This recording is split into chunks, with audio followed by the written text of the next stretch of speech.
के देखो तारो सारा समियाना, हमरा के पावे चाहे सारा ई जमाना। अरे तो तू चीजें ऐसन बाड़ू। काहे के देखो तारो सारा समियाना, हमरा के पावे चाहे सारा ई जमाना। हाथ आइब ना ऐसन पतंग हई ए बाबू।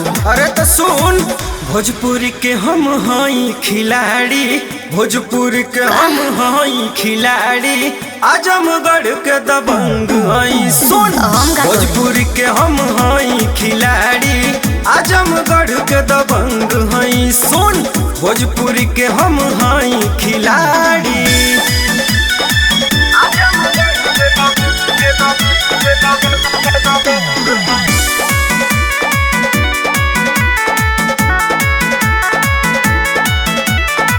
देखले बानी तोहरा जैसन हम खिलाड़ी हजार हो जैबू तू ठंडा ये गोरी, जब से एक बार हो ना भगलो काहे भागी। देखले बानी तोहरा जैसन हम खिलाड़ी हजार हो जैबू तू ठंडा ये गोरी, जब से एक बार हो। चढ़ के छूटब नहीं लाल रंग हई। अरे तम दूसर है। भोजपुरी के हम हई खिलाड़ी, भोजपुरी के हम हई खिलाड़ी, आजमगढ़ के दबंग हई। हाँ, भोजपुरी के हम हई खिलाड़ी, आजमगढ़ के दबंग हई। हाँ, भोजपुरी के हम हई खिलाड़ी।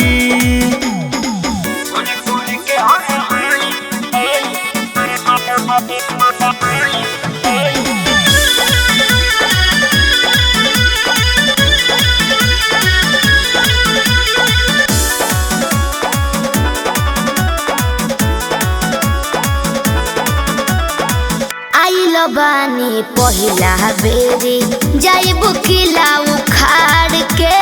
शेर वाला जिगरा है गोरी, कहिला हम दहाड़ी के। चल उठा कहियो आजमा के देखो। आइल बानी पहिला बेरी, जाइब किला उखाड़ के। शेर वाला जिगरा है गोरी, कहिला हम दहाड़ी के। देख जलवा हमार सब दंग रही। अरे मैडम एक बार मिल के तो देखा।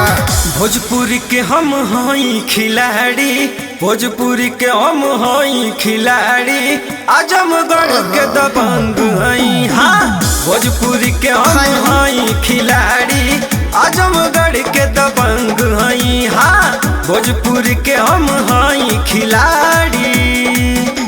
आवारा कहीं का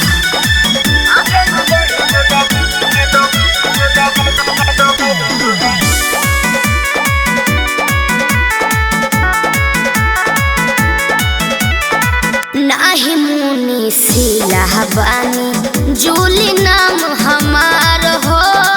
आदित्य अर्जुन राहुल के पाके हो जैबू स्टार हो। नाही मुनी सिला बानी, जूली नाम हमार हो। और तुम और भोला के पाके हो जैबू स्टार हो। मानी बतिया तोहार अब संग रही। अब लाइन पे। अरे आई ना। भोजपुरी के हम हई खिलाड़ी, भोजपुरी के हम हई खिलाड़ी, आजमगढ़ के दबंग हई। हाँ, भोजपुरी के हम हई खिलाड़ी, आजमगढ़ के दबंग हई। हाँ, भोजपुरी के हम हई खिलाड़ी। बुझाई निकाली आजमगढ़ के रम्मा।